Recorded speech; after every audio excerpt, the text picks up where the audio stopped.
Hello, babies. Welcome along to the Rushan Shaban Show. Just Shaban with you today for a little bit of a chat about that headline. That headline. Don't let it wind you up. Don't let it bother you. Don't let it get under your skin. Here I am. Please please subscribe before we go any further. I want to just remind you that my channel is going to be hopping during the Euros, as the kids would say. It's going to be hopping, people. I plan to be across absolutely everything. It's hard, though. It's hard to be across everything, you know, when you're knackered 24/7. But who cares about that? We'll sleep when we're dead. I bet you're buzzing. I bet you're buzzing. 6 more sleeps until Euro 2025 in Switzerland. If you're heading there, I'm so blooming jealous. Rue and I are going to try and get out once we know a bit more about her schedule and try and do a day here and there. But Switzerland looks unbelievable. Lia Volti, the Swiss captain's been doing all these incredible TikTok build-ups and promo shoots ahead of the Euros, and I just think it looks absolutely amazing. So yeah, it's going to be absolutely magic. We wait a long time for these tournaments to roll around, and now it's here. It's upon us. It's nearly Christmas time of women's football. So let's get into it. This Switzerland women, the women's national team, in preparation for kicking off in their home country for the Women's Euros, were beaten by a boys under 15 team.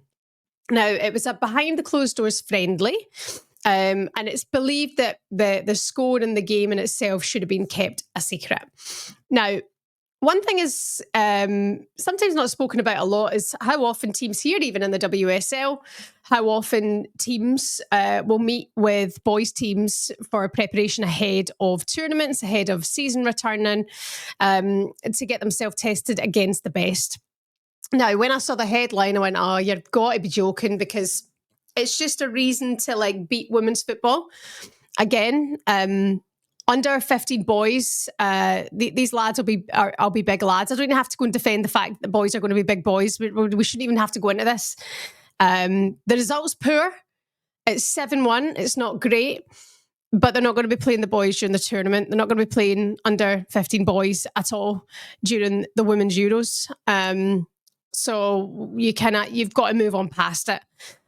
We've seen lots of results in the past. Where I think Arsenal women have been beaten by boys teams quite a fair bit. And you kind of look and go, why? Why though are they doing this? The only thing is it doesn't matter. You know, there could be, what's the point of an under 14s boys teams testing themselves against the seniors? They're going to get beat, you know? It's different. It's completely different. You can't compare the two. You can't compare boys and girls playing football, okay? And boys and women, shall we say, in this situation. I feel that it's an exercise that they should continue doing. It's also not been really confirmed by the Federation if it's happened or not. It's reported it was meant to be kept secret, and one of the lads who was taking part in the game had put pictures up on his Instagram and had put the scoreline and whatever, and therefore it was revealed that they were beaten 7-1. And the amount of people who keep sending me screenshots, people who don't like women's football at the best of times, people who love to be there to just hammer it, are there like, what's this? Huh? What's this? I'm like, oh, it's just the fucking press doing the usual shitty stuff that it does. You know, I just think we don't have to read into it. It doesn't have to be a big deal, but it's never going to be viewed as a positive light. And the fact that they're just using Alicia Lehman's picture and the sexism that comes into it as well, world's sexiest women's footballer.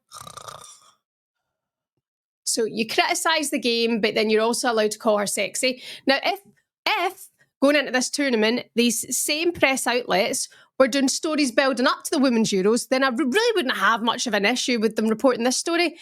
But they don't do that. They just report on the negatives. So this is the one negative story they're going to use to beat them with. And then in that same story, they're also going to be, you know, trashy as usual and say Alicia's the sexiest women's footballer, which in my opinion, do you know what? I'd say it to her face, I already have. I think she's absolutely beautiful, right? I think she's stunning. I think she's absolutely entitled to look the way she wants to look and enjoy the way she looks and put the effort into it that she does. She's also an incredible football player. But this is just social media having its moment, trying to tear down women's football ahead of the tournament, 6 days before the tournament. It's just needless. I'm fed up with this this life that we're in. Everything has to be negative. Everything has to be gobby and opinionated, put people down and tearing people up. And it's just so boring. When can we go back to being nice? You know? It's a behind closed doors friendly. They're testing themselves against the boys because it's a good test. So they get beat 7-1, not a great result. Can we just also point out, as Alicia has told us, has spoken to Russia and I in the past, about the fact that so many of the women's players aren't even professional yet in that country. You know, it's such different standards. These boys will have been playing probably at academy level since they were 7 or 8. They've probably been snapped up, signed, made sure they're looking after, got one-to-one care and coaching and, you know, top dogs all looking after them. Switzerland don't have that. It's not nearly like football in this country, but they can change that. And I think that should be the focus going into this tournament. 500,000 tickets, I believe, have been sold. We know that a number of the tickets as well have been given to the schools to make sure that the schools get the allocation to bring young boys and girls along to change their perception maybe of women's football in their country. I think that's brilliant. That's the way it happens, you know, but 500,000 tickets sold. Things are looking rosy going to Switzerland. And if you're a women's football fan, just embrace it for what it is. You know, these headlines will probably get under skin for a minute. You find yourself on TikTok or Twitter or X or Instagram arguing with men in the comments who don't care about the game anyway. Don't take yourself to that level. We don't have to do it, okay? It doesn't matter. Can't imagine they were buzzing with the result. Can't imagine they were pleased with their preparation. Switzerland are not a shoe-in to win the tournament.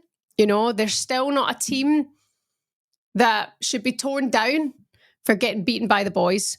Poor result, doesn't look great, doesn't matter. Doesn't matter at all. You look at the Club World Cup, the tournament where there's 100 million up for grabs. Bayern Munich beat a team 10-0. They should do, because the team that we're playing, was it Auckland?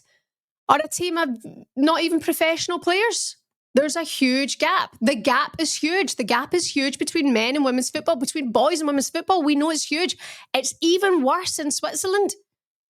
So everyone just pipe it. All right? Pipe it. In other news, absolutely can't wait. The Lionesses have me captivated. I spoke to Melly Bright yesterday. You're going to see that interview very, very soon on TalkSport. She was unbelievable. With this current Melly Bright climate, with stepping back from the Lionesses for this tournament, with press reports on her as well, which is the ever-changing thing now, women's football, with how famous they're becoming here in this country, I was expecting it to be a very quiet interview, shall we say, maybe not as chatty. I've spoken to Melly a couple of times before and she's brilliant value, very clear thinker, very measured, very concise, very detailed. And she was unreal. So I'm looking forward for you to hear that interview. She was magic form, believes that they can go on and win it, and shared some interesting insights as to why she has decided to step away from playing for the Lionesses this tournament, and it should be respected. All of it should be respected. But for now, I love you and leave you. Thank you for listening to my rant. Here's me saying, don't let it get under your skin. Here she is. Like, subscribe, cannot wait. 6 more days. I'll be your place to be to take you through the Women's Euros. Mwah, I love you. Goodbye.